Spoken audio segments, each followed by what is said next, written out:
Déclare la séance du Conseil ouverte. Je vais procéder à l'appel. Marilyn Wagner, présente. Louis Chouin, qui m'a donné procuration. Sarah Ferraud, qui a donné procuration à Laure Beaumartel. Patrick Nossan. Camille Dalle. François Van Fletteren. Dominique Courcel. Pascal Séjourné. Frédéric Paris. Pascal Cordier. Laurence Béatrix. Marc Bampa. Sabrina Bécher. Jérôme Varang. Laure Beaumartel. Michael Pereira. Delphine Chiplet. Thierry Josset. Najat Janvier. Pierre Bibet, qui devrait arriver. Valérie Daudet. Louis Delmonte. Simon Jaraï. Nathalie Sanson, qui a donné procuration à Pascal Ditch. Pascal Ditch. Alban Guilherme. Francis Viez. Christiane Amélan. Charles Sana.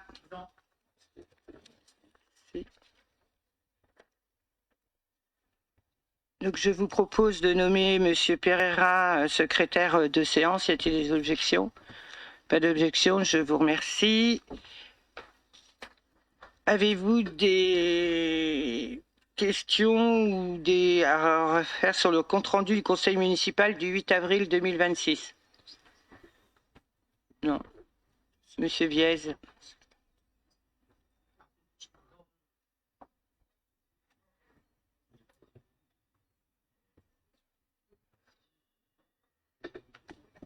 Oui, d'ordre rédactionnel. Au niveau du point 10 sur les commissions municipales, au niveau des en-têtes, il est marqué nom, prénom, alors il faut mettre plutôt titulaire et suppléant. Point 10.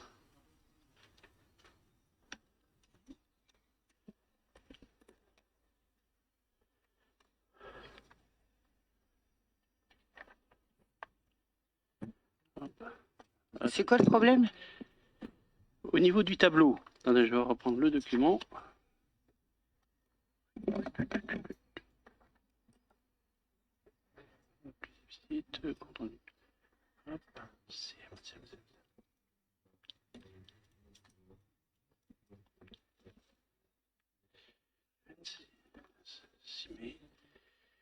Alors, le compte rendu. Oui, on a remarqué, c'est bon. Bon. D'autre part, au niveau de la commission sur l'appel d'offres et délégation de services publics, vous indiquez qu'il y a 8 sièges alors qu'il n'y en a que 5.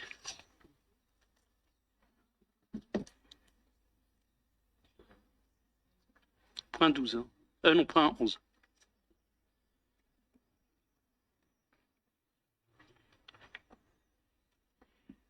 Alors c'est marqué qu'elle est composée par l'autorité habilitée à signer ou son représentant, président, et par 5 membres de l'Assemblée délibérante. Oui. Alors il y a un texte. Non. C'est quoi ça? C'est libération. Oui, mais moi j'ai pas vu, c'est quoi?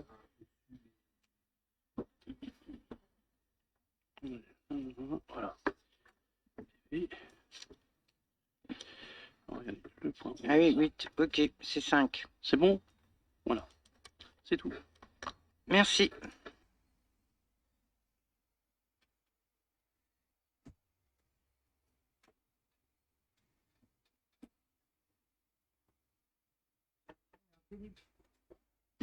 Délibération, approbation du compte financier unique 2025 pour le budget principal et le budget annexe de l'eau.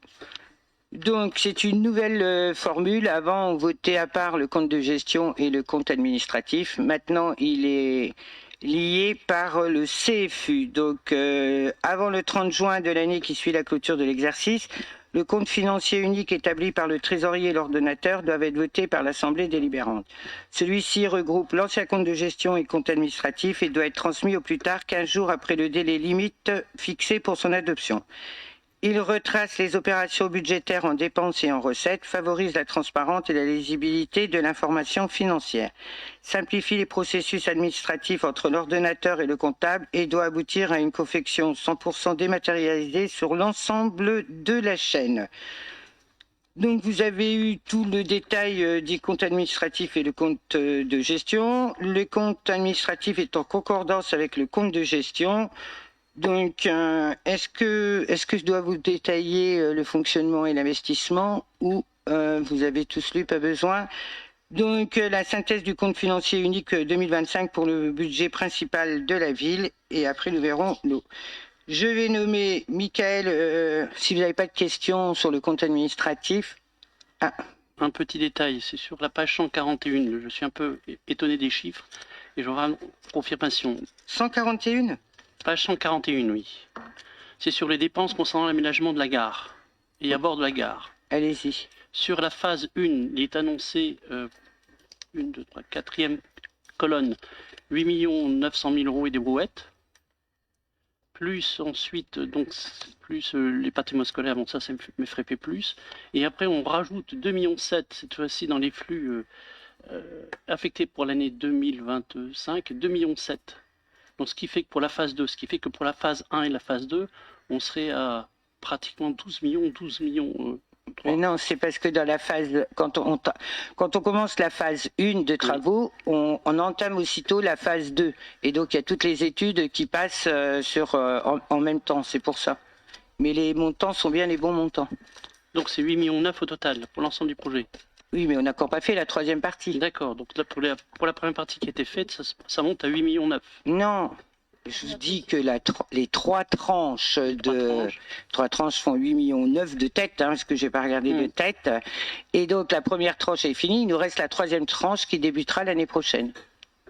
Alors pourquoi on met phase 1? C'est ça que j'ai pas mal parce que phase 1, place de Verdeux, phase 2, pôle multimodal, voilà. Phase 3, le boulevard, jusqu'à la mission locale. Donc ça s'appelle comme ça les phases. Donc vous confirmez que phase 1, phase 2, phase 3, ça fait 8,9 millions. Sous réserve que c'est pas terminé, le boulevard du But n'est pas tout à fait terminé. Mais non, parce que c'est la prochaine phase. Il ne peut pas être tout à fait terminé, parce que c'est la prochaine phase. Et la troisième phase, elle va jusqu'à la mission locale. Oui, elle ne fait pas tout le boulevard. Oui, ça j'ai compris.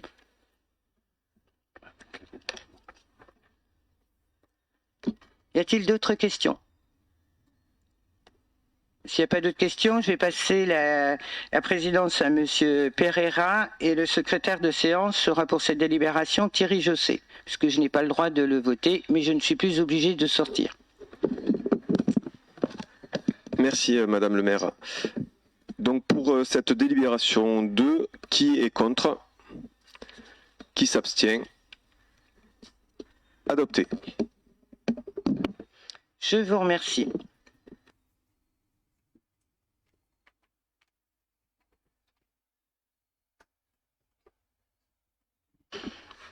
Troisième délibération, affectation définitive du résultat 2025 pour le budget principal. Donc, comme vous avez vu, pour le budget de la ville, les recettes en section de fonctionnement étaient de 17 245 401,19, les dépenses de 14 966 342,63. Le résultat pour 2025 est de 2 279 058,56. Le résultat antérieur était de 700 142,77. Donc, le résultat de clôture cumulé est de 2 979 201,33. En section d'investissement, les recettes 11 120 469,88, dépenses 10 077 592,47, le résultat 2025 de 1 042 877,41, résultat antérieur était de moins 1 794 156,41, transfert du résultat par opération d'ordre non budgétaire, moins 66 529,65 et le résultat de clôture, moins 817 808,60. Donc nous allons les résultats de clôture de fonctionnement, 2 979 201,33, résultat de clôture de l'investissement, moins 817 808,60, les soldes des restes à réaliser, moins 1 456 264,65, le besoin de financement est de 2 274 073,25, les excédents de fonctionnement capitalisés, 2 274 073,25, affectation de l'excédent de fonctionnement, 705 128,08 et le solde d'exécution négative reporté ou anticipé est de 817 808,60. Je pense qu'il n'y a pas de questions puisque ça vient du suite du compte administratif. On va passer au vote. Qui est contre? Qui s'abstient? Adopté. Je vous remercie.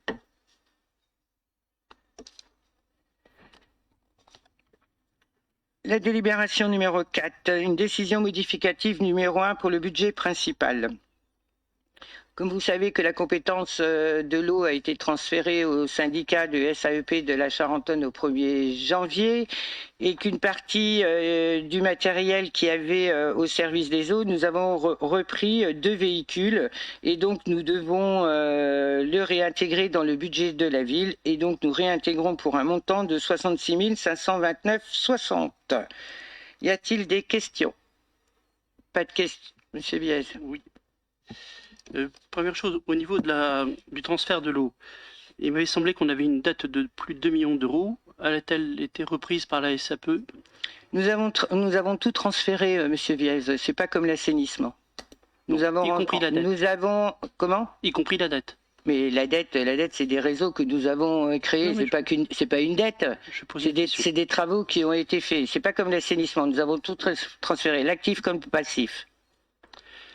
Y a-t-il d'autres questions? Oui. Bon, vous faites une modification du budget principal. Je suis étonné que vous ne tenez pas compte de l'évolution de la DGF, qui a augmenté de pratiquement 320 000 euros entre l'estimation qui a été faite et avec ce qui a été publié le 31 mars. Donc, Monsieur Viez, tant qu'on n'a pas tout touché, et vous l'aurez prochainement dans le compte administratif. S'il n'y a plus de questions, on passe au vote. Qui est contre? Qui s'abstient? Adopté. Je vous remercie.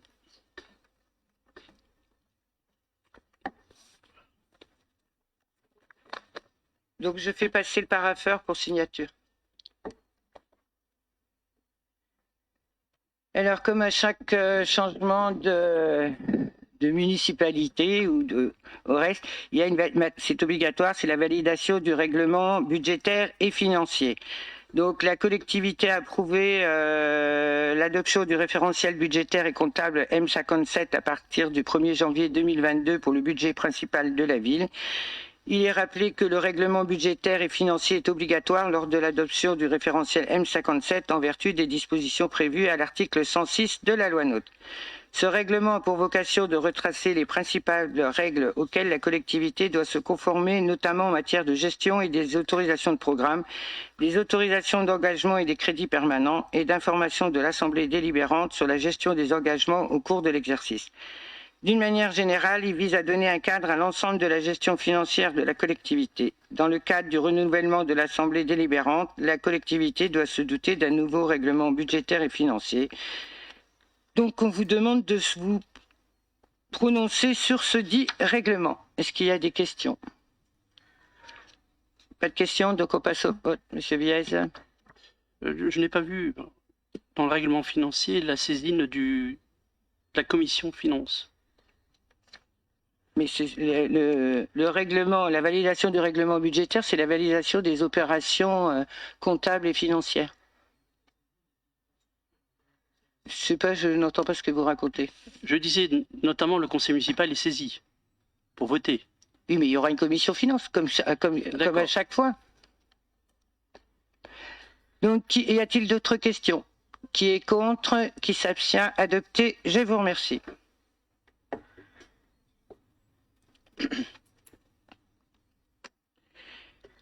Alors, approbation de la mise en place d'un dispositif de vidéoprotection à l'espace du droit et de la famille. Dans le but de renforcer la sécurité des agents municipaux, des usagers et des équipements publics, la commune souhaite procéder à l'installation d'un dispositif de vidéoprotection au sein de l'espace du droit et de la famille situé au 24 rue de Guillaume de la Tremblay. La fréquentation de cette structure ainsi que la configuration de l'espace d'accueil conduisent la collectivité à mettre en œuvre des moyens de prévention adaptés permettant de prévenir les atteintes aux personnes et aux biens. Le dispositif envisagé comprend l'installation de deux caméras exclusivement positionnées dans l'espace d'accueil du public. Aucun autre espace du bâtiment ne sera concerné par ce dispositif. Les caméras auront pour finalité la sécurisation des accès de l'espace d'accueil, la prévention des actes de malveillance et la protection des agents et des usagers des biens communaux.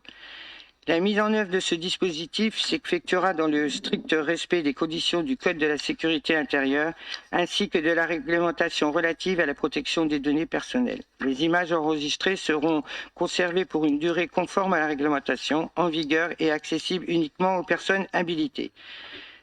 Conformément aux dispositions légales applicables, la mise en place de ce système de vidéoprotection nécessite l'obtention d'une autorisation préfectorale au préalable. Avez-vous des questions à ce sujet? Simon. Merci Madame le maire. Donc oui, quelques questions par rapport à ce dispositif de vidéosurveillance à l'espace du droit et de la famille.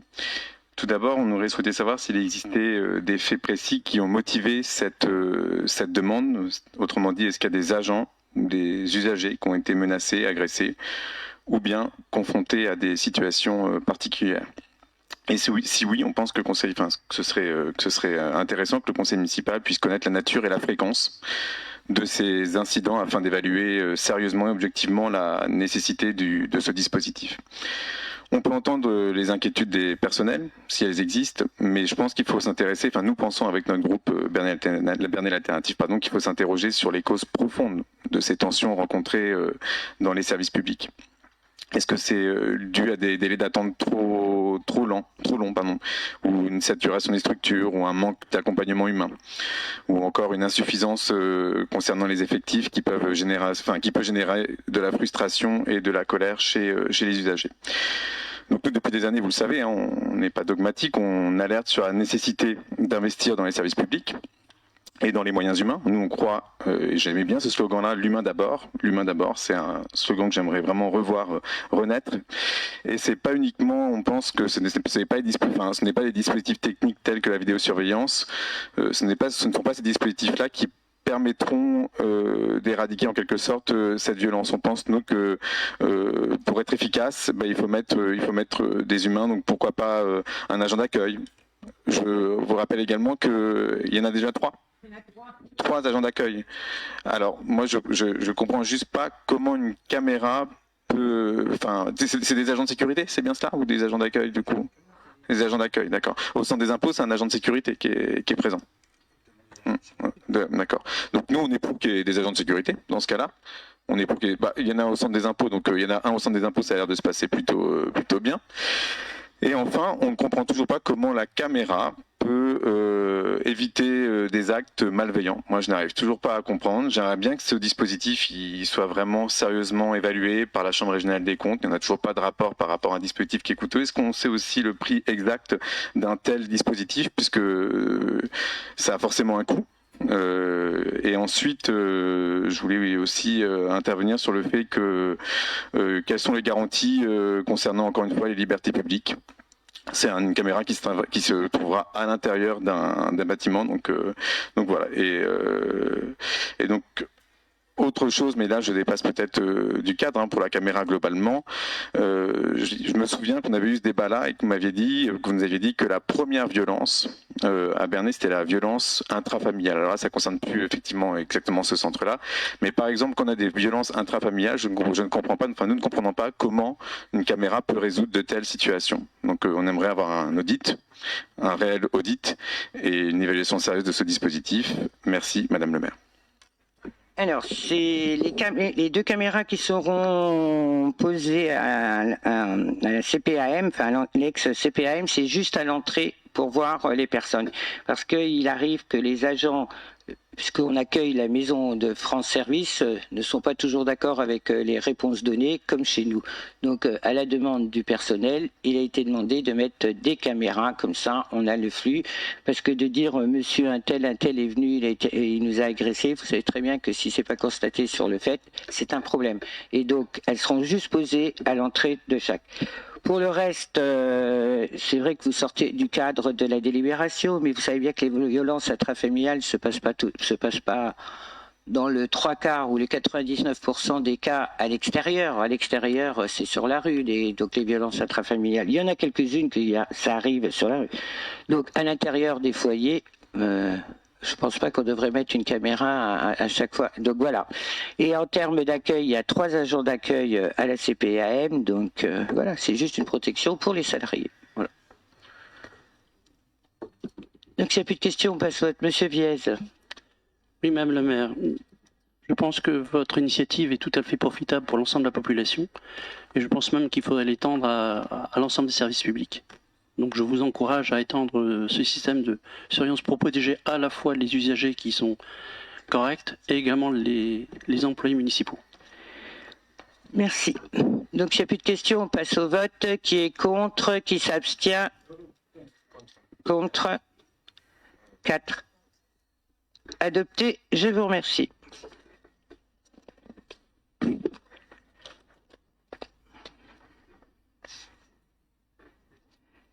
Alors, je vais donner la parole à Madame Béatrix concernant la validation du remboursement des frais de déplacement d'un intervenant. Merci Madame le maire. La ville de Bernay a organisé une journée d'études le samedi 21 mars 2026 intitulée « Mode et textile en Normandie ». Dans ce cadre est intervenue Marianne Sarda, conservatrice générale du patrimoine, pour une conférence intitulée « Teindre en Normandie, l'exemple des verres ». Ces frais de déplacement s'élèvent à 48,60 €. Il s'agit d'un aller-retour en train entre Paris et Bernay. Il vous est donc demandé de valider le remboursement des frais de déplacement. Merci Laurence. Y a-t-il des questions à ce sujet? Pas de questions, donc on passe au vote. Qui est contre? Qui s'abstient? Adopté. Je vous remercie.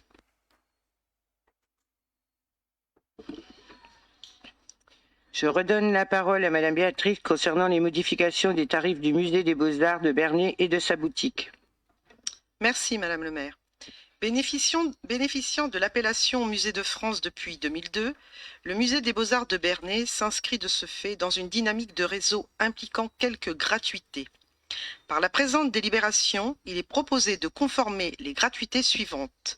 Les détendeurs de la carte ICOM, Conseil international des musées, ainsi que pour les détendeurs de la carte de guide conférencier.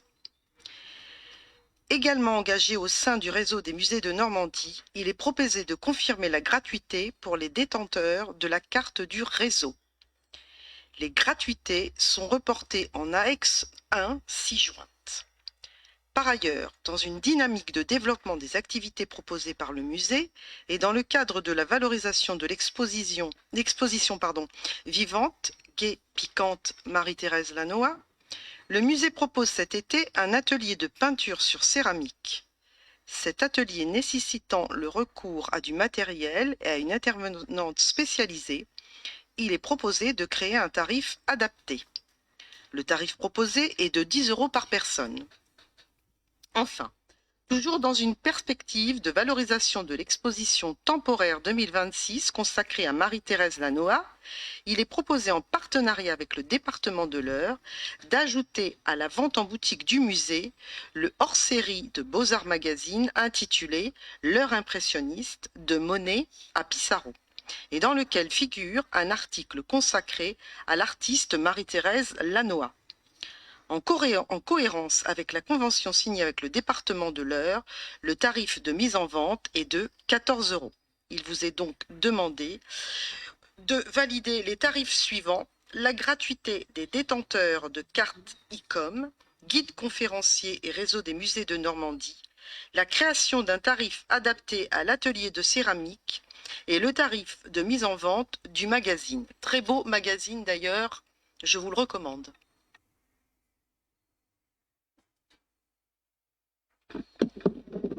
Y a-t-il des questions? Pascal. Merci Madame le maire. Tout d'abord, je profite d'avoir la parole pour saluer et féliciter le travail des agents sur la qualité du service du musée. Dire aussi haut et clair la qualité des expositions qui ont lieu depuis des années à ce musée des Beaux-Arts. Hein, on peut l'appeler aussi comme ça, musée de France, mais musée des Beaux-Arts. Et saluer aussi le travail qui a été effectué à l'occasion de la nuit des musées que j'ai pu aussi visiter ce week-end. Ceci étant dit, je salue aussi le premier pas qui est fait en direction de la gratuité.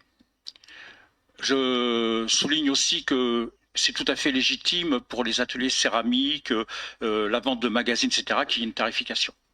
Néanmoins, je constate, puisque comme vous le savez, je suis un grand amateur de musées, que le nombre de musées dont les collections permanentes sont accessibles gratuitement au public et à tous les publics est très très important. Je citerai juste par exemple le musée de Pont-de-Mer, que j'ai eu l'occasion de visiter encore il y a peu de temps, où les collections permanentes sont gratuites et même l'exposition temporaire. voyez-vous. De même à Rouen pour l'exposition permanente. Et nombre de musées de plus en plus importants, que ce soit des musées nationaux, régionaux, départementaux et municipaux. Et je ne vais pas faire une liste exhaustive là-dessus parce que ça va nous prendre beaucoup de temps. Il est déjà 19h30. Néanmoins, on votera bien sûr la délibération puisque c'est un premier pas et on veut bien l'accompagner, comment dirais-je, et vous encourager à aller encore plus loin. Néanmoins, je vous invite et j'invite la commission qui se réunira, j'espère au moins, sur la thématique du développement culturel de notre territoire, ville d'art et d'histoire, à ce qu'on puisse réfléchir à l'attractivité que ça apporterait et à l'ouverture que ça apporterait d'assumer la permanence et la gratuité des collections permanentes. Merci. Eh bien, ce sera un sujet pour une commission thématique, Pascal. Mika, tu notes? Voilà. Y a-t-il d'autres questions? Madame Amélan. La création d'un tarif adapté à l'atelier de céramique, c'est bien 10 € qui est cité précédemment ou c'est un autre tarif, s'il vous plaît?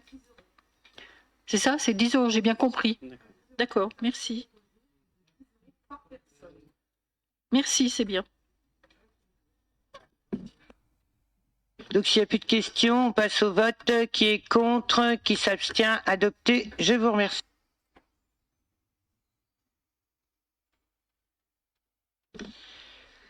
Je vais donner la parole à Michael Pereira concernant l'actualisation du tableau des effectifs. Merci Madame le maire, une délibération que vous attendez tous avec impatience puisque on la passe à chaque conseil municipal. C'est en fait le principe, c'est l'actualisation du tableau des effectifs tout simplement. Et donc sur cette délibération, il s'avère nécessaire de créer un emploi permanent à temps complet, 35 heures de chargé de mission inclusion sport et vie associative au sein de la direction de la vie associative et sportive et de la citoyenneté.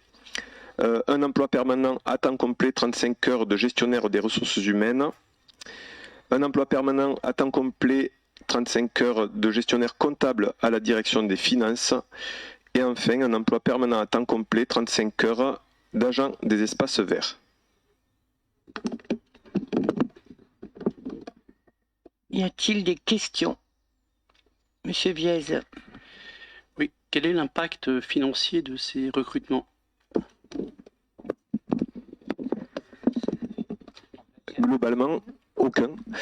Ou ce sera à la marge, dans le sens où ce sont des remplacements de départ ou des transformations de postes, puisque je vais prendre un exemple comme le directeur des finances qui part, qui doit être remplacé tout simplement. Mais globalement, l'impact sera quasi inexistant. C'est de l'anticipation pour pouvoir assurer le tuilage et donc la continuité du service public. Y a-t-il d'autres questions? Pas de questions, on passe au vote. Qui est contre? Qui s'abstient? Adopté. Je vous remercie.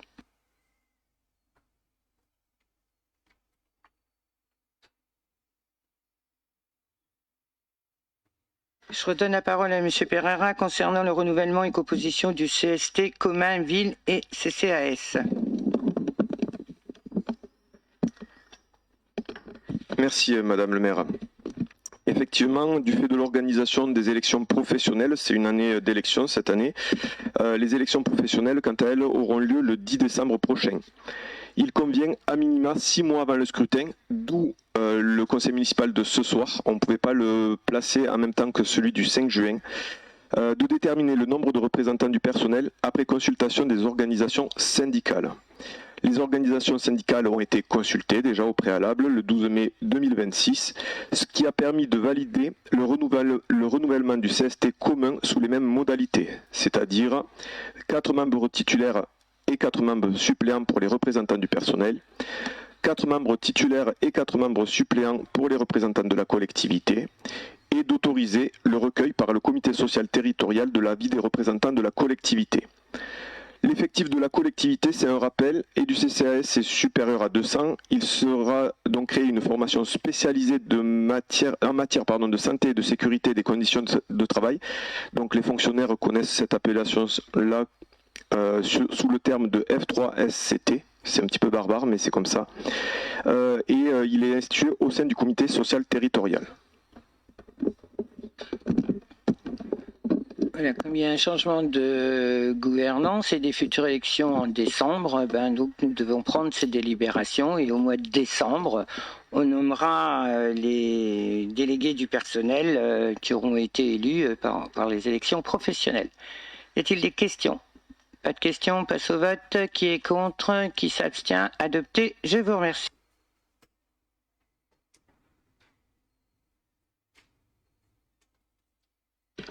Alors, nous allons passer au rapport d'observation définitive de la Chambre régionale des comptes de Normandie sur la gestion de la ville de Bernay.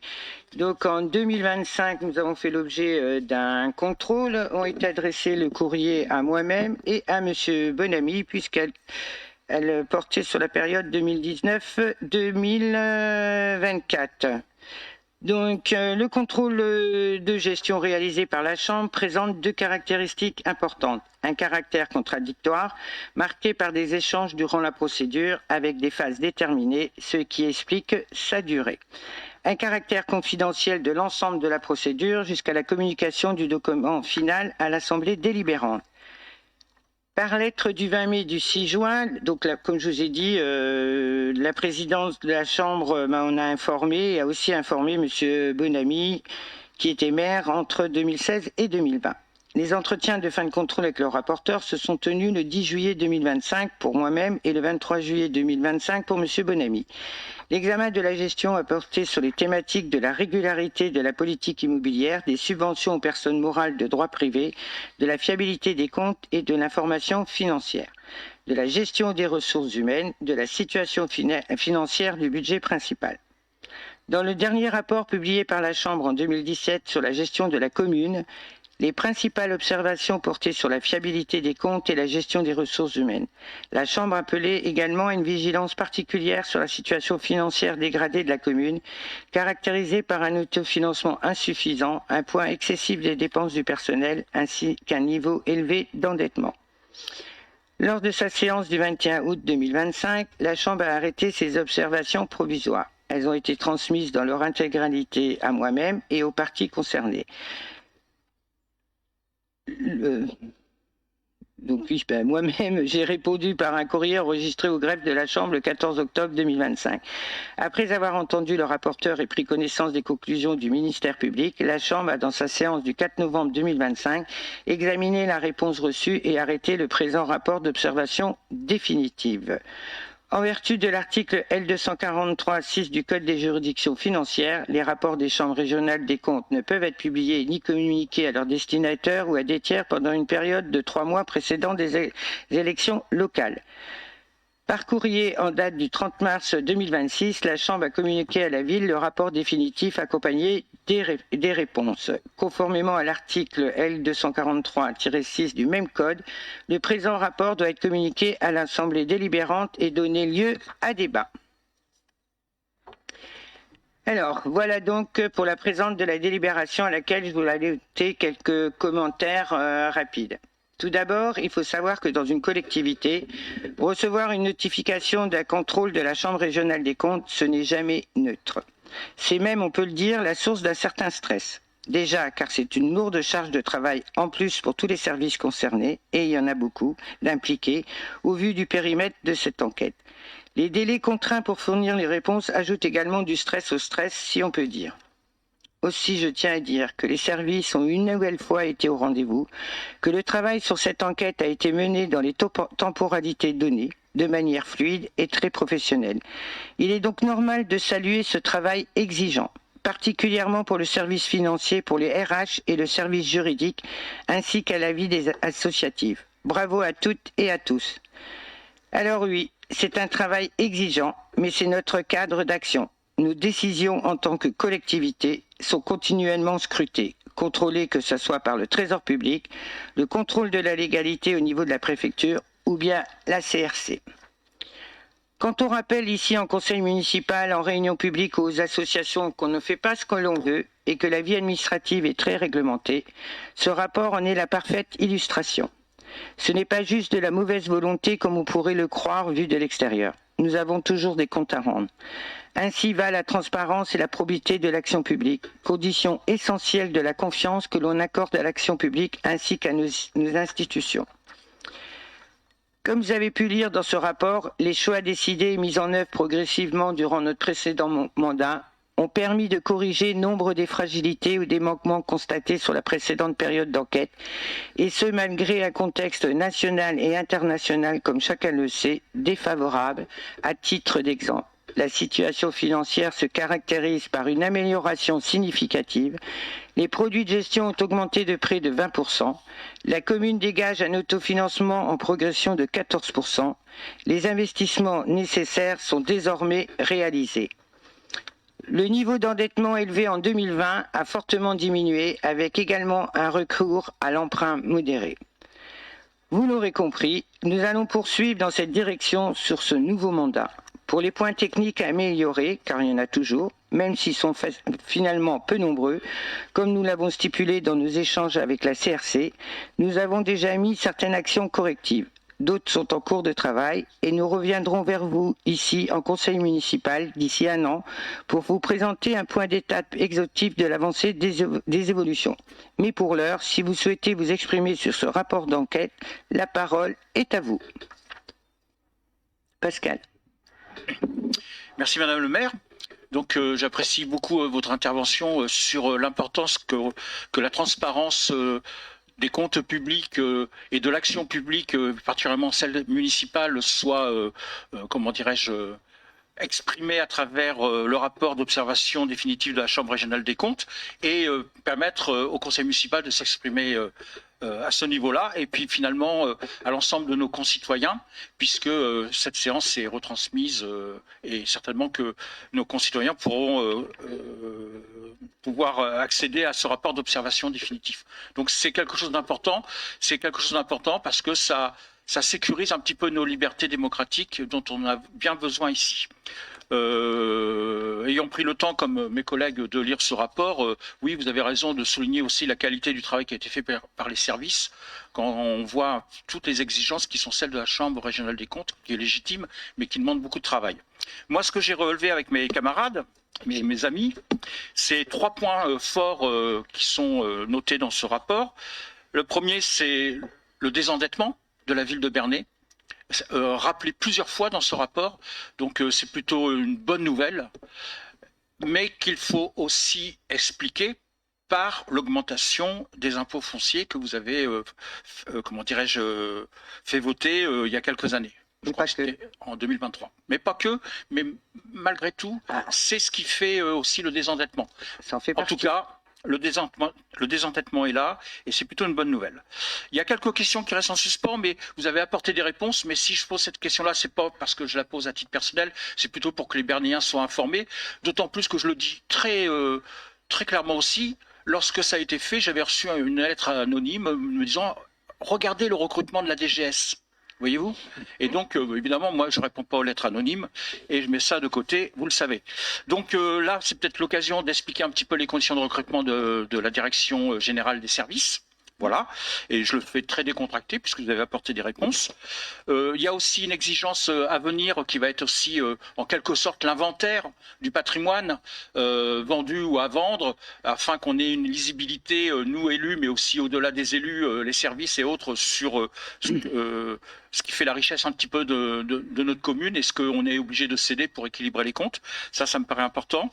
Et puis, il y a un quatrième, comment dirais-je, point pour lequel, de toute façon, qui est exprimé comme un constat, mais pour lequel nous ne partageons pas l'analyse, c'est sur le nombre de salariés, d'agents de la commune qui est dit, comment dirais-je, important. Nous, on pense que, comme le disait très bien Simon tout à l'heure, l'humain d'abord et pour les services publics, il faut du monde. Nous, on n'est pas pour réduire les effectifs et on va même au-delà de ça. Nous, on pense que les départs à la retraite doivent être compensés par des recrutements et qu'il faut arrêter de dire que lorsqu'il y a un départ de retraite, eh bien, on ne recrute pas. Je sais qu'il faut faire des économies, mais il y a peut-être d'autres choses sur lesquelles on pourra, comment dirais-je, échanger lors des commissions qui se tiendront sur où on peut diminuer des dépenses et où on peut augmenter des recettes. Voilà. Donc, saluer ce rapport, saluer aussi vos réponses. Et je rappelle, le désendettement, les conditions de recrutement DGS, le patrimoine vendu à vendre et à avoir la nécessité et l'exigence d'un inventaire, et puis peut-être le débat que nous aurons sur la question de l'importance des agents dans notre collectivité. Merci Pascal. Donc je vais répondre sur le désendettement. Oui, effectivement, l'augmentation d'impôts y a contribué, mais aussi la recherche des subventions, puisque la plupart de nos projets qu'on a réalisés, les subventions sont entre 70 et 80%. Donc ça fait aussi. Il est vrai qu'il y a eu des départs à la retraite qui n'ont pas été remplacés, mais parce que ça ne le justifiait pas. Sinon, nous aurions remplacé, puisque tout à l'heure, précédemment, Michael a parlé des recrutements, donc on n'est pas sans recruter.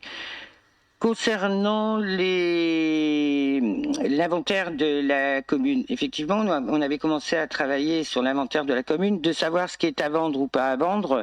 À l'heure d'aujourd'hui, je ne peux pas vous dire, puisque c'est l'opportunité. Si vous prenez le projet de la CPAM, ça a été une opportunité pour regrouper tous nos services. On n'y avait pas pensé l'année d'avant. Donc, c'est ce qu'on a expliqué à la CRC, aux enquêteurs de la CRC, et qui ont très bien compris. Mais on va y travailler, surtout déjà de savoir quel est notre véritable patrimoine.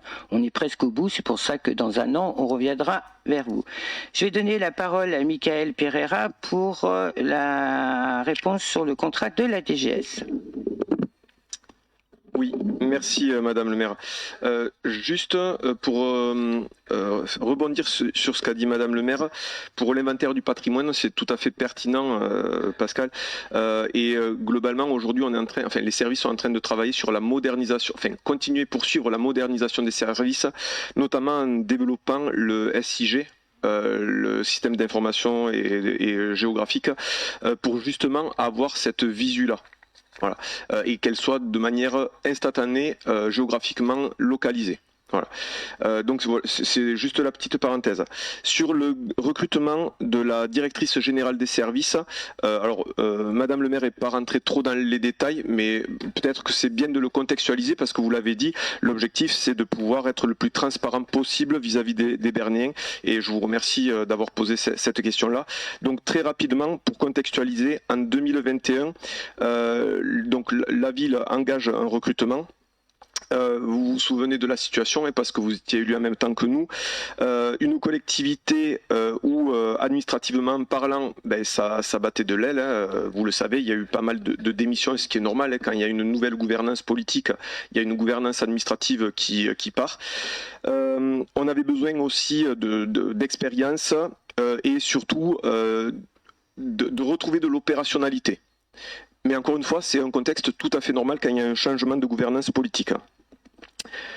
Par conséquent, vous le savez, le travail d'une directrice générale des services est extrêmement important, puisque globalement c'est le chef d'orchestre, et je sais que vous êtes un amateur de musique, c'est le chef d'orchestre d'une collectivité. Et donc du coup, il fallait cette personne qualifiée pour piloter le redressement financier de la ville. La CRC l'a évoqué dans son compte-rendu.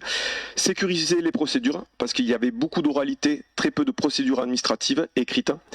Et remettre de l'ordre dans une administration qui était confrontée à des enjeux majeurs, notamment de modernisation. Donc juste pour info, pareil, par souci de transparence, on a reçu 5 candidatures. Puisque vous le savez, à l'époque, j'étais déjà adjoint au niveau des affaires générales, donc je gérais également la partie ressources humaines.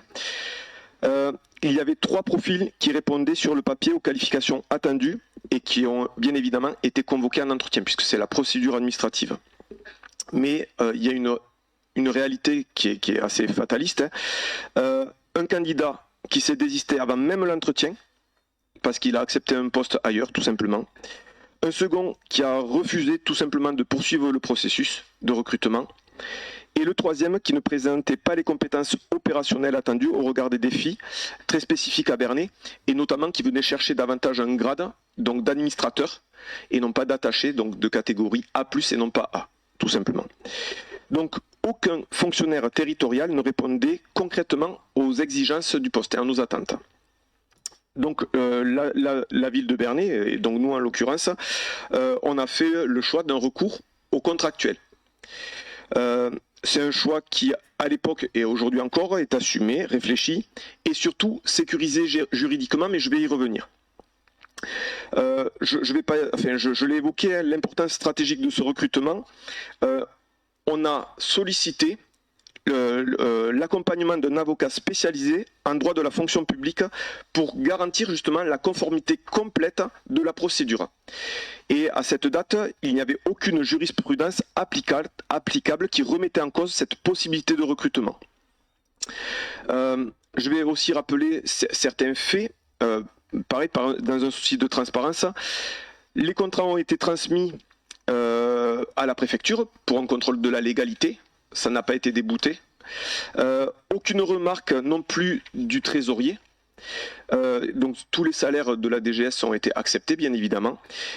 Et je rappelle également qu'il y a eu une délibération lors de son renouvellement aux 3 ans qui a été réalisée à ce conseil municipal. Et donc en toute transparence, toujours pareil, et qui n'a suscité aucune contestation puisqu'il y a eu une validation à la majorité absolue. Enfin, même de manière unanime, pardon. Donc aujourd'hui, à l'instant T 2026, avec bien évidemment l'évolution des textes, la Chambre régionale des comptes porte une analyse juridique différente et nous, très clairement, on en prend acte avec sérieux. C'est pas quelque chose qu'on va banaliser et bien évidemment, on va avoir une attitude responsable. Ça veut dire quoi? Comme toutes les collectivités respectueuses des institutions, nous appliquerons stricto sensu les recommandations formulées dans les délais prévus avant l'échéance du contrat actuel, c'est-à-dire en avril 2027. Et je vous rejoins, et c'est important, et je vous remercie chaque fois de le saluer à tous les conseils municipaux, il faut regarder aussi les résultats. Globalement, cet axe d'amélioration sur le contrat de la DGS elle concerne 2 pages sur les 30 pages extrêmement positives du bilan de notre collectivité. Effectivement, et je tenais aussi, en prenant la parole, comme vous l'avez fait, à saluer la DGS dans l'exercice de ses fonctions, dans un contexte particulièrement difficile. Vous l'avez évoqué, le Covid, puisqu'elle est arrivée quand on gérait le Covid, les conflits internationaux qui ont fait que l'inflation a explosé de manière exponentielle, des finances publiques qui ont été fragilisées au niveau national. Et malgré cela, elle a accompagné le redressement financier de la collectivité, elle a sécurisé les procédures, piloté les transformations nécessaires et atteint les objectifs, je vais même dire qu'elle les a dépassés, puisque je vous rappelle qu'on a été certifié Caliville, qui n'est pas quand même un label à prendre à la légère. Et je souhaite également, ce soir, en saluant la DGS, c'est pas seulement la DGS, mais c'est rendre hommage aussi publiquement à tous les agents qui ont accompagné la DGS, parce que c'est un chef d'orchestre, mais si en fait il y a déjà des agents qui jouent mal la partition, très clairement ça ne marche pas non plus. Donc c'est un collectif que je tenais à saluer. Donc voilà, j'espère que j'ai pu répondre, on va dire de manière contextuelle et réglementaire à vos interrogations et à celle des Berniens qui est totalement légitime. Merci. Y a-t-il d'autres questions? Monsieur Viez. Bien, dans ce rapport de la Cour régionale des comptes, il y a quelques détails. Par exemple, le vote d'une subvention par une personne qui fait partie de cette association, dont on acte en 2022. Ce rapport souligne quand même le gros effort fait par les contribuables avec une augmentation du taux d'imposition pour le foncier de 42% à 55%. Et la Cour régionale des comptes compare un petit peu ce taux par rapport au taux moyen de 40%. Donc on est largement au-dessus par rapport au taux moyen. Ce qui est dit un peu plus tard, c'est concernant les sources de recettes qui ont été nombreuses. Il compte effectivement cette augmentation au niveau de la taxe foncière, mais également des ventes des bijoux de famille. Et il écrit en toutes lettres que ces ressources supplémentaires de recettes ne sont toutefois pas pérennes, la commune ne pouvant pas durablement vendre des biens et augmenter ses impôts locaux. Je crois que c'est important de souligner les impôts, certes, mais vendre également. Je crois qu'on n'a jamais vendu autant de biens communaux depuis quelques années. Concernant les dépenses d'investissement, je suis un peu étonné parce qu'il chiffre l'opération du pôle de la gare à 6 millions d'euros, hein, et dit quand même que la commune n'a supporté que 2,8 millions d'euros. Alors c'est un peu du tout les mêmes chiffres que monsieur Chouane vous avez annoncé, de 800 000 euros. Donc je voudrais comprendre un petit peu ça. Ce livre, c'est ce que écrit la Cour régionale des Fonds. Pardon? Oui, c'est ce qui est marqué dans le rapport. Hein. Oui. Moi, je lis le rapport. Hein. Bon. Concernant la trésorerie, il remonte quand même à ce que la trésorerie et les fonds de roulement soient consolidés, hein, puisque la FFDA avait quand même baissé de 8% en 2019-2024. Enfin, concernant le souci avec la directrice générale des services, oui, j'entends les gens de qualité, oui, j'entends qu'on a besoin d'une personne qualifiée, n'empêche que l'avis est très strict. Hein, la ville de Bernay ne pouvait pas recruter un agent contractuel sous forme de fonctionnel de la DGS. Eu égard aux dispositions légales de la jurisprudence, ce recrutement est irrégulier et expose, c'est ça qui m'inquiète le plus, la commune et les parties intéressées à des risques juridiques. Voilà un petit peu ce que... Alors cela dit, je rejoins également mon collègue Pascal Ditch. Je comprends très bien que c'est pour avoir été contrôlé fiscalement plusieurs fois. Ça représente un travail important, stressant. Et je voulais souligner également l'excellent travail qui était mené par les services financiers et l'ensemble de l'administration de la municipalité. Merci. Alors effectivement, on a augmenté le taux de base. Il faut rappeler que c'est le taux de base, que c'est pas l'imposition qui est de 55,02, c'est sur le taux de base. Concernant les bijoux de famille, si vous avez bien regardé les bijoux de famille que nous avons cédés, c'est parce que nous avons regroupé des services. Je voudrais quand même que vous soyez un peu plus attentifs à ce qui se passe sur la ville, au fonctionnement de la ville. Les dépenses d'investissement pour le pôle multimodal, ça a coûté à la collectivité 355 000 euros. Pour tout vous dire et rien vous cacher, finalement on a payé 355 000 euros pour entériner la dette sur l'assainissement qui traînait depuis des années. Donc ça a été comme ça qu'on a fait. C'est normal, le pôle multimodal ne devait rien coûter à la collectivité. Donc nous avons pris en charge 355 000 francs, c'est-à-dire c'était l'achat de la maison qui était derrière la gare où aujourd'hui il y a le parking et les travaux. Voilà. Concernant le fonds de roulement qui a baissé entre 2019 et 2024, mais il a augmenté en 2025. Si vous avez suivi, si vous avez bien lu les comptes de la ville 2025, le fonds de roulement a augmenté. Donc, Monsieur Viez, vous êtes toujours, et je vous connais bien, puisqu'en 2016, vous étiez déjà là-dessus, et je sais très bien que les finances publiques, vous ne les maîtrisez pas. Donc, je vous fais acte et je vous fais grâce pour vous dire que les questions que vous posez, vous pouvez toujours poser des questions et on vous répondra. Donc, sur le contrat en question du contrat de la DGS. Moi, je pense que chacun a pu s'exprimer aujourd'hui sur le sujet, qui est certes un point figurant au titre du rapport de la CRC, mais qui n'en est pas le seul et l'unique. Si je regarde les 3 recommandations qu'a fait, hormis le contrat de la DGS, 1. Imputer les cessions immobilières dans les bons comptes. Nous les avons imputées comme le trésorier nous l'a dit. Donc, on a suivi bêtement ce que le trésorier nous a dit. Maintenant, on sait qu'il faudra les mettre dans les autres comptes, point. Donc, ce n'est même pas une remarque. Si le trésorier nous avait donné la bonne marche à suivre, nous n'aurions même pas de remarque. Sur l'inventaire du patrimoine, c'est pareil, on l'a commencé pour savoir, et Michael Pereira l'a dit tout à l'heure, avec le SIG, on a quelqu'un qui travaille sur le SIG, c'est de longue haleine, parce qu'il faut inscrire toutes les rues, tous les bâtiments, tous les longueurs de trottoirs, enfin les longueurs de voiries, etc., le mobilier urbain. Donc, on a commencé. Le contrat de la DGS. Quand on regarde par rapport au contrat, ce qui a été dit et pas dit, la situation contractuelle de notre DGS occupe un peu moins de 2 pages sur une 30aine de pages. Donc on va tout de même pas passer, je pense, la soirée là-dessus. C'est vrai que c'est peut-être plus difficile de féliciter la municipalité sur toutes les réussites obtenues depuis 2020 et qui, elles aussi, figurent sur le rapport. Je pense par exemple à l'analyse positive de notre mode d'attribution des subventions aux associations. Tout à l'heure, vous avez fait part d'un conseiller qui a voté exactement, je peux vous dire laquelle subvention que c'est le tracteur pooling, évidemment. C'était la première fois qu'on leur octroyait une subvention et on a obligé de dire à Julien Lefebvre qui se déporte. on s'en est expliqué et nous n'en avons pas tenu rigueur, la CRC, parce qu'évidemment, j'avais pas eu connaissance qui faisait partie du bureau. Donc voilà.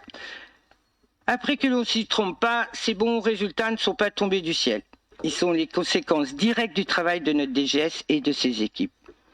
Qui a mis en œuvre les organisations que nous avions en tête? Qui a tout tenté pour améliorer notre situation budgétaire? Qui a revu le nombre de pratiques de gestion? Qui a réintroduit le goût pour l'innovation, la convivialité et du challenge dans cette collectivité? Ces réussites et bien d'autres sont du fait de notre DGS, qui ne manque décidément pas, comme le soulignait Michael, de constance et d'engagement, de créativité et d'exigence, si je peux me permettre de compléter le tableau. Donc oui, nous allons continuer de collaborer ensemble pour la réussite de Bernay. Et oui, nous allons nous conformer aux recommandations de la CRC sous un an, même si je trouve, et ça n'engage que moi, que cette notion de strate de 40 000 habitants par les cadres dirigeants contractuels est dépassée compte tenu des enjeux actuels. Je ne serai pas contre d'une réforme de ces modalités. D'ailleurs, le gouvernement y travaille. Ce qui est factuel, c'est que plus les années passent, plus la ville, à l'image de l'ensemble de la fonction publique, a du mal à recruter des talents. Et ce, à n'importe quel niveau, que l'on parle de recrutement en catégorie A, B ou C. Et puis on me disait récemment que 25% des agents publics, selon un sondage, se posaient la question de rester dans l'administration. Défi d'attractivité, question du maintien des forces vives, faible représentativité des femmes aux postes clés de l'administration, rémunération qui stagne. Je trouve que ça fait tout de même beaucoup de signaux d'alerte quand on veut, comme nous, que le service public reste porté par des femmes, des hommes compétents, impliqués et animés par le désir de servir nos concitoyens, plutôt que de tout remplacer par des IA ou des robots. J'espère que la prochaine majorité présidentielle s'attaquera à ce sujet parmi bien d'autres. Et je voudrais quand même vous informer que nombre d'avocats, même la préfecture, le préfet et le sous-préfet, n'ont jamais vu un rapport de la CRC comme celui-ci. Ils ont dit qu'il était excellent et qu'il y aurait bien des collectivités qui nous envieraient d'avoir ce rapport. Donc finalement, si on n'avait pas eu l'histoire de la subvention de Julien Lefebvre qui ne s'est pas déporté, la bonne imputation des comptes de cession, le patrimoine, le relevé du patrimoine, mais bien sûr ça prend du temps et on ne l'avait pas fini quand on l'aura présenté, et le contrat de la DGS, on aurait eu 0 sur notre rapport. Il faut quand même se féliciter, même s'il y a eu l'augmentation d'impôts, elle était nécessaire. Parce que comme je vous le dis, Monsieur Viez, vous vous rappelez quand même les finances de la ville, vous étiez quand même acteur en 2016 dans les rapports, et bien avant en 2014 et après en 2016 dans les rapports de la ville. Vous savez très bien que la ville avait des gros problèmes de financiers et trésorerie. Donc aujourd'hui, moi je suis fier que ce rapport soit établi comme ça. Ça prouve bien que ce qu'on a décidé avec notre majorité, ça fonctionne. Et je tiens vraiment de tout cœur à saluer notre DGS et toutes ses équipes qui l'entourent. Et je vous dis, on continuera comme ça. Voilà. Madame Amélan. Je suis d'accord avec vous sur ce point. Par contre, le contrat précaire de la DGS n'est pas satisfaisant. Comment va-t-on aider cette femme à passer le concours pour qu'elle puisse de manière permanente à exercer cette fonction? Donc ça serait bien de l'aider. Parce qu'un concours comme celui-là, ça se prépare et il y a des oraux qui sont très difficiles. Donc ça ne se fait pas comme ça. Madame Milan, la capacité de notre DGS qui venait du privé pour s'approprier la fonction publique, je vous garantis qu'elle a les capacités, il n'y a même pas besoin qu'on l'aide, elle a les capacités pour obtenir son examen et j'aurai aucun souci là-dessus sur l'obtention. Voilà. Bon, mais justement, c'est bien. Donc c'est de l'inciter à le passer pour qu'elle puisse progresser. Progresser en 2029 sera un des partis à la retraite, donc progresser, je pense qu'elle pourra progresser plus qu'elle n'a déjà progressé au résultat qu'elle est arrivée. Je suis d'accord là-dessus, mais au niveau de la retraite, ça n'est pas du tout la même chanson. Figurez-vous que je tiens d'ailleurs à saluer Monsieur Jarry qui vient d'être reçu au concours des personnels de direction, qui n'est pas une petite pichenette. Donc, et dont je fais partie, ce sont des concours de la fonction publique des cadres A et A+. Donc ça se prépare, c'est difficile, et certainement que l'encouragement, même si elle est du niveau, justement, qu'elle le passe. Merci. Donc, il n'y a pas de vote. Et s'il n'y a plus de questions, ah si, Pascal. Bon, une question, moi je voulais dire qu'on a bien débattu, chacun avec nos sensibilités. Je voudrais juste rappeler, parce que cette séance elle est publique, rappeler ce qui introduit un petit peu le rapport de la Chambre régionale des comptes, c'est l'article 15 de la Déclaration des droits de l'homme et du citoyen.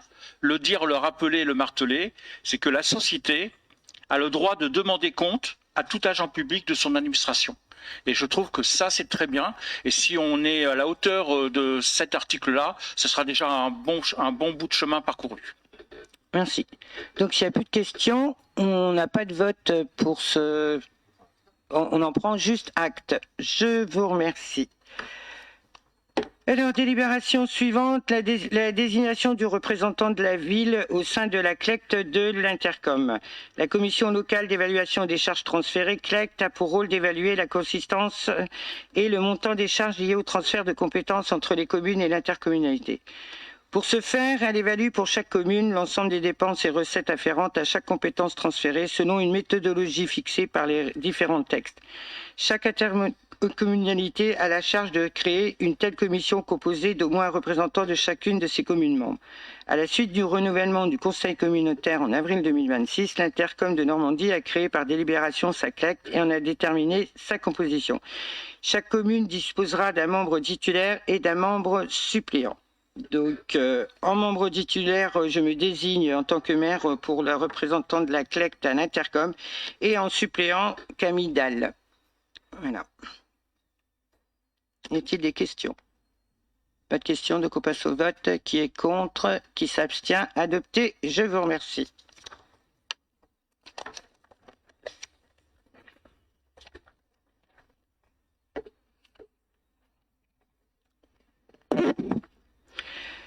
Alors, rétrocession à la ville de Bernay d'une emprise foncière de 28 mètres carrés au droit de la parcelle AO 104. Tout le monde voit où c'est la parcelle AO 104 sur le plan qui a été fourni?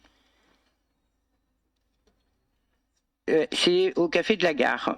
Donc, dans le cadre de la gestion du domaine public sur le territoire communal, une régulation du domaine public routier départemental est nécessaire au droit de la route département 133 délimitée en bleu sur le plan joint.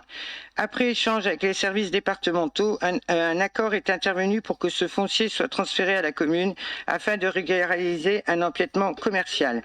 Conformément aux dispositions de l'article L3112-1 du Code général de la propriété des personnes publiques, son transfert dans le domaine public communal sera effectif après l'affichage des délibérations concordantes des deux collectivités et de la publication sur le site internet du département de l'Eure. Il n'y aura aucune incidence financière. Donc, il vous est demandé d'accepter le transfert de cette parcelle dans le domaine public de la ville. Y a-t-il des questions? Monsieur Viez. Oui. Se pose la question des autres emplacements mis sur le public, sur la voie publique, par les autres commerçants. Je voudrais savoir si tout le monde aura le même régime ou on a toujours un régime Ça n'a rien à voir. Si vous connaissez le Café de la Gare, quand vous regardez si le Café de la Gare il est fermé, quand vous passez de sa terrasse, il a des stores métalliques qui descendent jusqu'en bas. Alors normalement, il était sur le domaine public, mais c'est pas de ce fait. Ça date il y a je sais pas combien d'années, moi 30 ans, 40 ans, 50 ans, parce qu'on le voit sur les anciennes cartes postales, c'était comme ça. Donc il occupe du domaine public, alors que normalement il n'a pas le droit. Donc on a demandé au département, est-ce que c'est le département, quand il y a une route départementale qui est propriétaire de mur à mur, c'est-à-dire du mur d'un côté d'un trottoir sur l'autre côté du mur, de bien vouloir rétrocéder cette partie-là à la ville, parce que ça passe par la ville, avant que nous, on cède au Café de la Gare. Donc c'est 28 mètres carrés, c'est le long du café, et de plus, il va devoir enlever, si vous voyez où c'est, presque à côté du Piaf, il y a comme un ajout d'une pièce, il va être obligé de le démonter parce que dedans, il y a la trappe pour l'assainissement de l'Intercom et l'Intercom a demandé que ça soit démonté. Voilà. Y a-t-il d'autres questions? Pas de questions, donc on passe au vote. Qui est contre? Qui s'abstient? Adopté. Je vous remercie. Et donc maintenant, on passe à la cession de cette partie du domaine public. Donc on retransfère la cession, elle pourra se faire qu'une fois la rétrocession effective, soit à l'issue d'un délai de 15 jours suivant l'application des délibérations concordantes. Également, pour que cette vente puisse se réaliser, la désaffectation du foncier nu ainsi que son déclassement du domaine public communal doivent être prononcés pour intégrer dans le domaine public communal aux fins de vente. Or, le Code général de la propriété des personnes publiques indique que les biens du domaine public sont inaliénables et imprescriptibles et par conséquent que la ville doit pour le céder le déclasser préalablement à la vente afin de l'incorporer dans son domaine privé. Il est donc demandé aux membres du conseil municipal de constater la désaffectation de l'emprise concernée, de procéder son déclassement du domaine public communal pour l'intégrer au domaine privé communal. Il est également proposé de céder la parcelle au droit de la parcelle AO 104 d'une surface de 28 mètres carrés, 6 boulevard du But, à Monsieur Petit, qui est propriétaire du Café de la Gare, ou à toute autre personne physique ou morale qu'elle pourra substituer pour un montant de 1 200 €. Y a-t-il des questions? Pas de questions, donc on passe au vote. Qui est contre? Qui s'abstient? Adopté. Je vous remercie.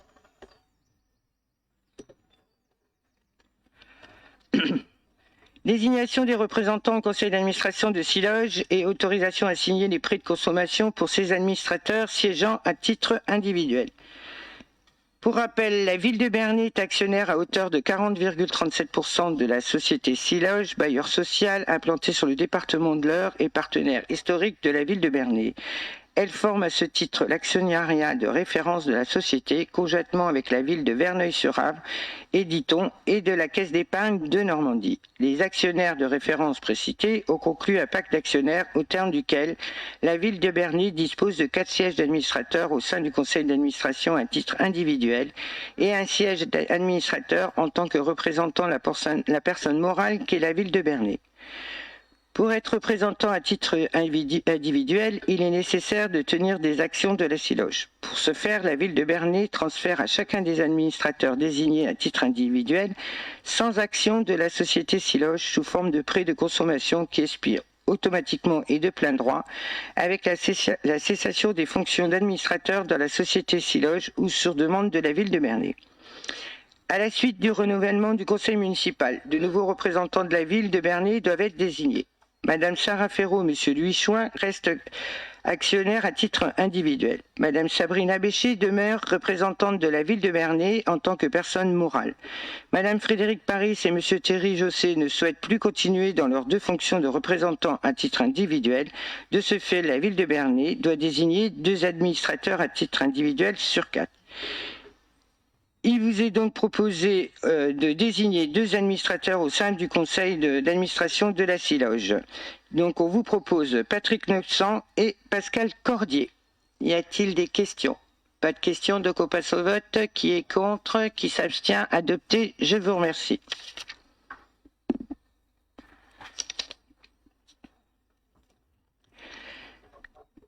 Alors, transfert de prix à la consommation d'une action d'un représentant des locataires. Dans la société d'HLM de la Siloge, les représentants des locataires au nombre de 3 sont élus pour 4 ans et siègent au conseil d'administration.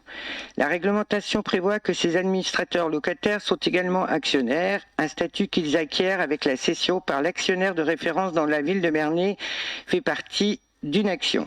Madame Lyubov Vileska, représentante des locataires, a démissionné de son poste d'administrateur. À ce titre et conformément à la délibération du 20 juin 2023, il convient de transférer le prêt à la consommation d'une action à Monsieur Éric Joly, premier suppléant suivant sur la liste des représentants. Il vous est donc proposé le vote pour le municipal, la conclusion d'un prêt de consommation d'une action entre la ville de Bernay et Monsieur Éric Joly. Y a-t-il des questions? Pas de questions, donc on passe au vote. Qui est contre? Qui s'abstient? Adopté. Je vous remercie.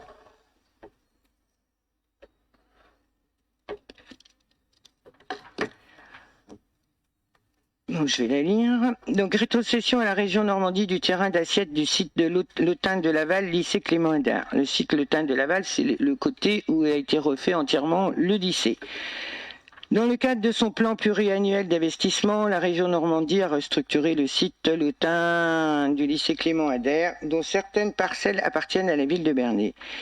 La loi 2004-809 du 13 août 2004 relative aux libertés et aux responsabilités locales prévoit dans son article 79-2 le transfert des lycées aux régions. En application de l'article L214-7 du Code de l'éducation, les régions peuvent solliciter le transfert en pleine propriété des biens mis à disposition à titre gratuit. Ce transfert est de droit quand des travaux de construction, de reconstruction ou d'extension ont été effectués sur ces biens.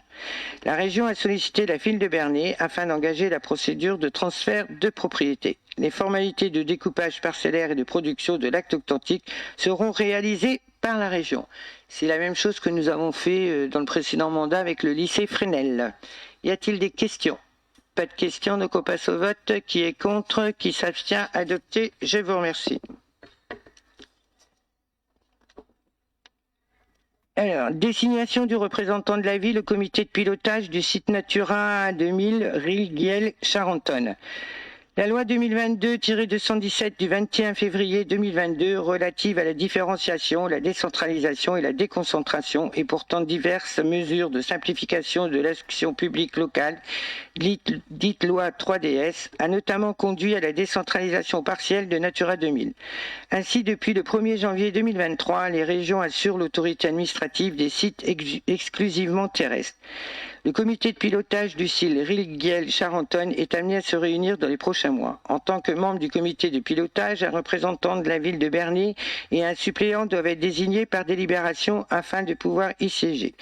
Ce mandat permet aux représentants de la collectivité, le cas échéant, de présenter sa candidature intuitu personae à la présidence du comité de pilotage ou celle de la collectivité à la maîtrise d'ouvrage du site Natura 2000 et de participer au vote. Il est proposé de désigner un titulaire et un suppléant pour siéger au comité de pilotage Rilguiel-Charentonne. Donc on vous propose Pascal Séjourné en titulaire et Louis Chouin en suppléant. Y a-t-il des questions? Pas de questions, donc on passe au vote. Qui est contre? Qui s'abstient? Adopté. Je vous remercie. Et là, nous passons à la délibération 19, convention de mise à disposition des cuisines des collèges Le Hameau et Marie Curie, travaux phase 2 et 3 de la cuisine centrale. Dans le cadre de la poursuite de sa modernisation, les phases 2 et 3 des travaux de la cuisine... Pardon? Oh, excuse-moi. Oh, je suis parti. Vas-y, je suis parti dans ma lancée. Je donne la parole à Dominique Courcel. J'étais parti dans ma lancée. Donc, merci, Madame le maire. Dans le cadre de la poursuite de sa modernisation, les phases 2 et 3 des travaux de la cuisine centrale concerneront l'espace de production des repas. Ils permettront d'améliorer significativement les conditions de travail des agents, de moderniser les équipements de cuisine et de répondre aux normes en vigueur. Les travaux sont prévus du 15 juin au 18 septembre 2026 inclus. Afin d'assurer la continuité du service de restauration pendant la durée des travaux, la ville a sollicité le département de l'Eure pour avoir accès aux cuisines des collèges Marie Curie et du Hameau. La prestation sera assurée en 3 temps, matérialisée par 3 conventions de mise à disposition des espaces de cuisine. Les modalités seront les suivantes. Du 15 juin au 3 juillet 2026, utilisation des espaces de production des 2 collèges avec renfort des agents de cuisine municipaux pour un coût de repas fixé à 3,55 €. Du 6 juillet au 28 août 2026, mise à disposition totale des espaces de production et de stockage du collège Le Hameau. Du 31 août au 18 septembre 2026 inclus, renfort des agents municipaux sur les 2 collèges pour un coût du repas fixé à 3,95 €, correspondant à l'augmentation annuelle des prestations appliquées par le département de l'Eure.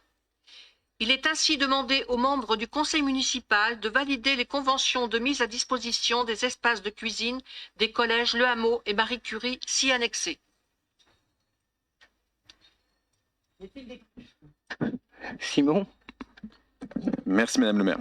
Donc cette délibération elle permet de souligner la qualité des agents qui travaillent dans cette cuisine centrale et on peut reconnaître ici la qualité aussi du repas. C'est quelque chose que j'ai entendu dire par les Bernayennes et Bernayens. Ils sont très satisfaits de la qualité du repas qui est donné donc du coup aux enfants. Donc je souhaite vraiment remercier à nouveau et saluer le travail des agents.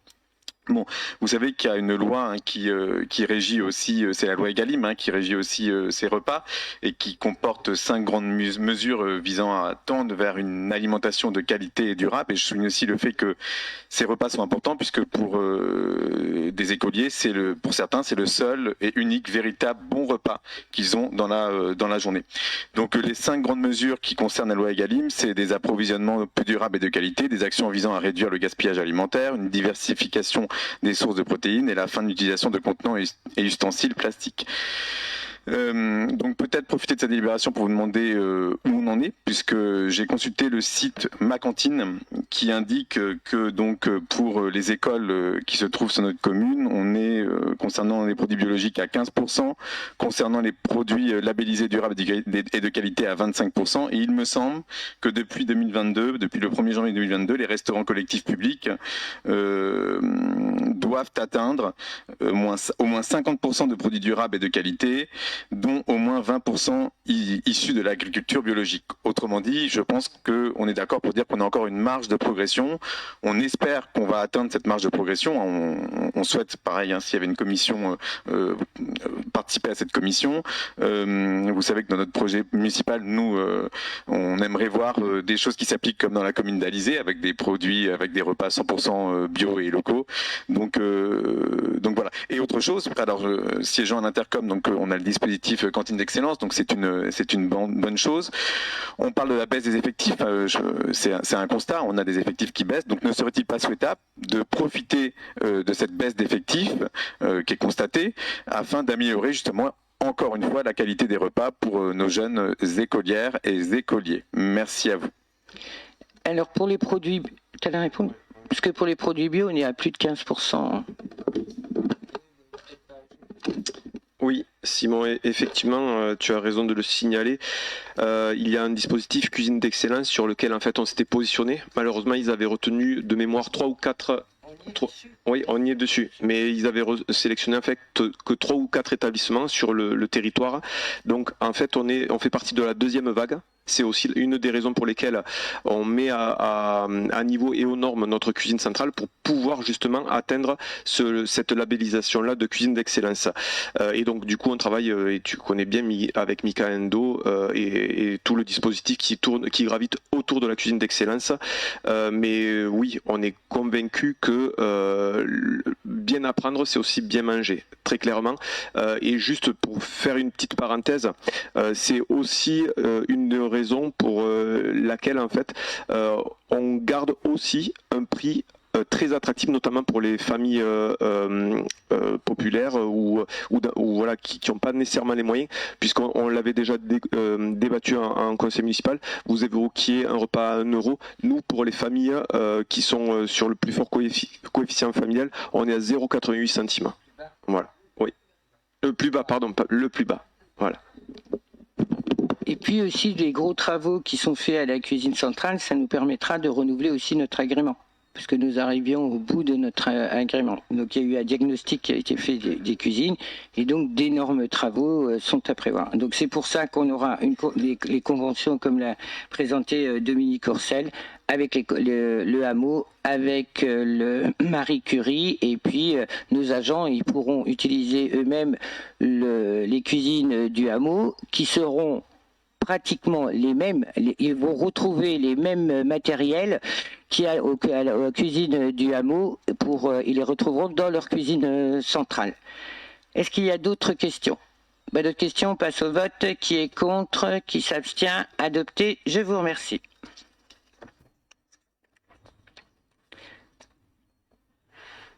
Donc,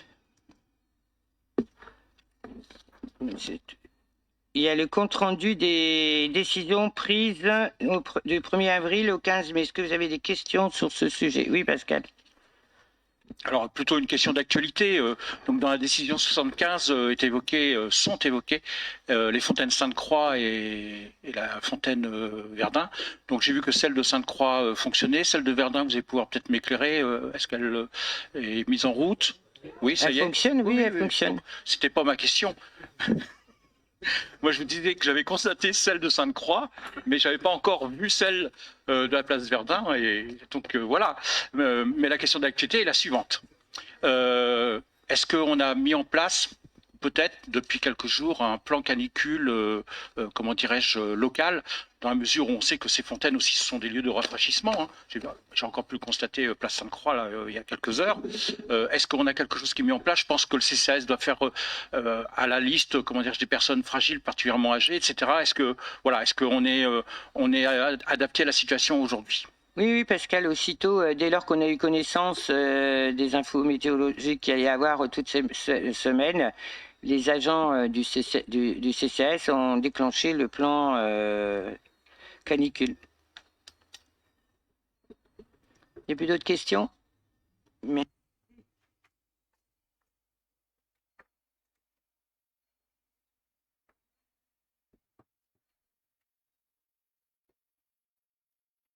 Alors, nous avons reçu 3 questions orales, une de Madame Christine Amélan, une de Monsieur Vielle, une de Monsieur Sana. Donc, Madame Amélan, posez votre question. Je vous remercie. Il s'agit de l'école de Bourg-le-Comte. Donc, à l'annonce de la suppression d'une classe dans cette école, nous avons participé à la protestation organisée par les parents et les syndicats et signé collectivement une pétition au conseil municipal. Cela n'a pas suffi pour éviter cette fermeture annoncée. On constate d'ailleurs qu'elle s'est faite au profit des villes de Vernon et Pont-de-Mer qui devaient également avoir une classe fermée et qui sont maintenues. On a... 3 classes à Pont-de-Mer, ils en ont eu 2 fermées, ils en ont sauvé une. Bon, elle a été sauvée quand même. 3 classes prévues de fermeture. Il y en a 2 fermées, ils en ont sauvé. Il n'y a plus une qui a été sauvée. Donc vous n'êtes pas sans savoir que dans les années... Pardon. On n'a jamais vu à l'Éducation nationale revenir sur une décision en l'absence d'un argumentaire sérieusement étayé par un dossier présentant l'intérêt de ce qui est défendu. Vous n'êtes pas sans savoir que dans les années qui viennent, les fermetures de classes vont pleuvoir en cascade en raison des effets de la très forte dénatalité dans les écoles primaires et très prochainement dans les collèges. C'est la raison pour laquelle je vous propose ce soir que soit créée une commission constituée des personnels de direction et d'enseignants siégeant au Conseil pour vous préparer un dossier particulièrement solide afin de faire classer l'école de Bourg-le-Comte en zone d'éducation prioritaire. Le fait qu'elle soit en zone pour la ville ne suffit pas. Vous pourrez ainsi, avec ses membres qualifiés, aller défendre cette requête auprès des instances de l'éducation nationale et préserver des conditions d'enseignement plus favorables à ces jeunes Bernayens. Je vous remercie, Madame le maire, de l'intérêt que vous porterez à cette proposition. Alors, j'ai également pris connaissance avec regret de la fermeture de cette classe à l'école du Bourg-le-Comte pour la rentrée 2026, malgré nos efforts, même si cette décision n'est pas surprenante.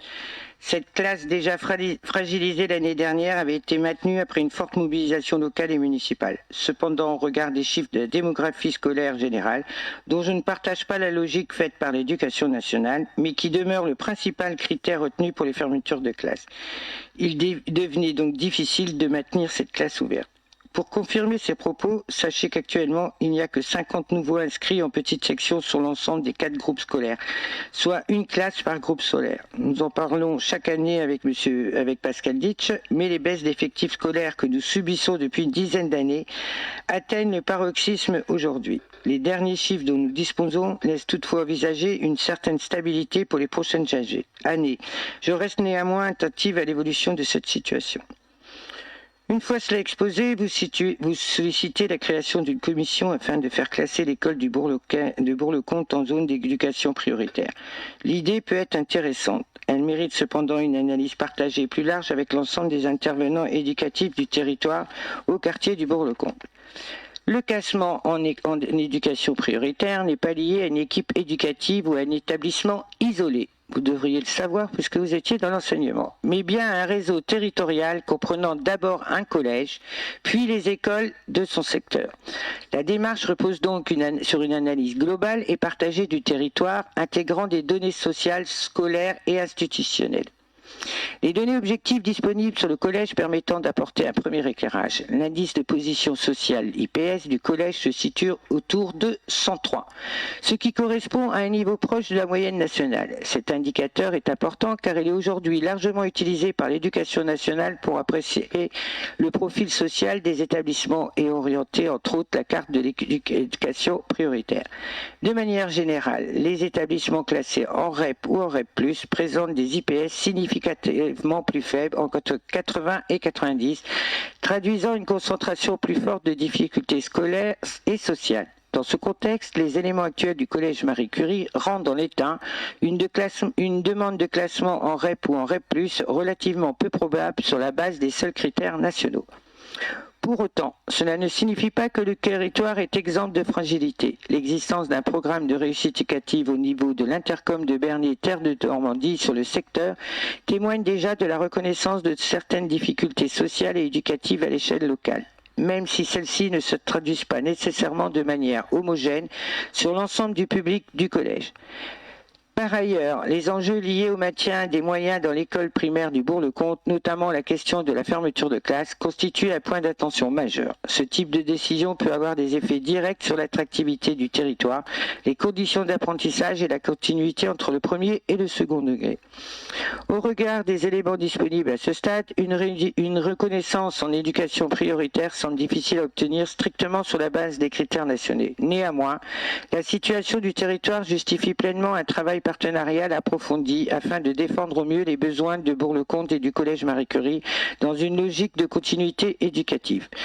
Dans cette perspective, je vais proposer aux différents acteurs locaux qui sont les services de l'éducation nationale du premier et second degré, les équipes enseignantes du collège et des écoles du secteur, les acteurs de la politique de la ville d'IBTN, les collectivités territoriales du secteur du collège, ainsi que les partenaires sociaux et éducatifs intervenant sur le territoire. La mise en place d'un groupe de travail technique dédié afin d'objectiver la situation et de construire un diagnostic partagé. Ces conclusions vous seront, le cas échéant, présentées à l'occasion d'une réunion thématique informative vous donnant la possibilité d'en débattre. La deuxième question, Monsieur Francis Viez. Est-ce que je peux répondre? Je suis tout à fait d'accord avec vous sur le dossier très important qu'il faut faire d'une manière globale. Et c'est dommage d'exclure les élus de ce travail qui va être mené. Parce que évidemment qu'on est compétent et qu'on peut vous apporter un certain nombre de choses qui ne sont pas du ressort des textes. Moi, j'ai l'expérience d'avoir été nommée pour fermer un lycée. Je ne sais pas ce que ça représente pour vous, mais il y a des syndicats, des professeurs, des élèves, des enfants et des parents d'élèves. Et donc, si vous voulez, au bout d'une bataille acharnée, on a sauvé le lycée. Donc, je veux dire, tout est bon. Tout est bon. Et je ne suis pas défaitiste. Au contraire, il faut aller présenter des arguments et travailler avec l'inspection académique de manière très solide. Donc je vous remercie de l'intérêt que vous avez porté à ma question. Donc pour rappel, tout ce qui est technique, ce sont les techniciens qui font les dossiers. Après, ça viendra devant la commission pour en débattre. Mais tout ce qui va être pour monter ce dossier, c'est les techniciens, que ce soit de la ville, de l'IBTN, de l'éducation nationale, ainsi de suite, qui vont faire l'étude. Voilà. Monsieur Francis Viez.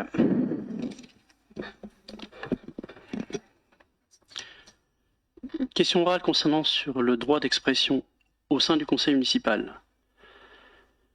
Je ne vais pas relater l'échange qu'il y a eu, pas la dernière réunion mais l'avant-dernière réunion, par l'un des conseils municipaux, où plusieurs conseillers municipaux et conseillères municipales n'ont pas pu s'exprimer et même ont été interdits. Monsieur Viez, lisez votre question.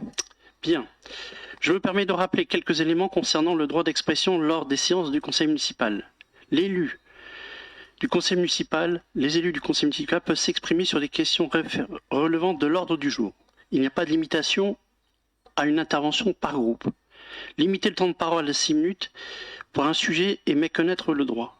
Je souhaite donc, dans la prochaine révision du règlement intérieur, préciser le droit à l'expression orale des conseillers municipaux soit garanti.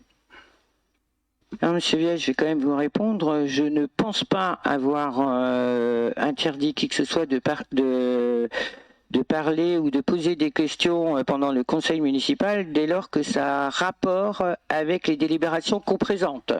Donc je sais très bien à quoi vous faites référence, mais cette référence c'était lors du conseil d'avant. Donc je n'interdis pas de poser les questions pour les délibérations qui sont présentées le jour du conseil municipal. Donc, je prends bien acte de vos propos qui rappellent l'état de la réglementation et vous indique que ces dispositions figurent déjà à la page 11 de notre règlement intérieur. J'ai à cœur de respecter les droits des élus et des groupes d'opposition qui constituent l'un des fondements essentiels de notre démocratie. Le conseil municipal est le lieu de représentation des Bernéens. Il ne doit pas devenir le reflet des joutes verbales nationales qui lassent et rebutent nos concitoyens. Aussi, je vous confirme que le projet du règlement intérieur pour la prochaine mandature qui fera l'objet d'une réunion de travail le 3 juin prochain, auquel vous avez été conviés, garantira également les mêmes droits à l'ensemble des élus. Je vous en remercie. Question de Monsieur Chansana.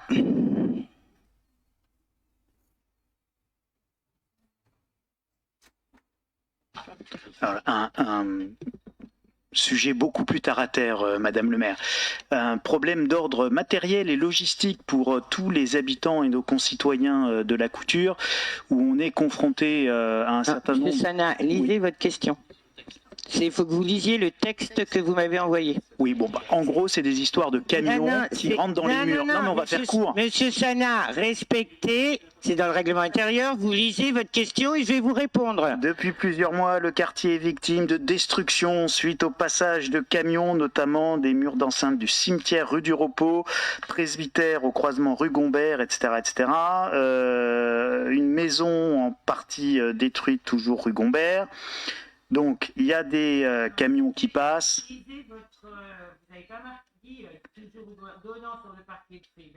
Du centre commercial. Certes, un panneau interdisant de descendre la rue du Repos a été apposé il y a quelques jours, mais les camions peuvent toujours passer rue Gombert, rue du Repos, rue Kléber-Mercier et rue des Poilus.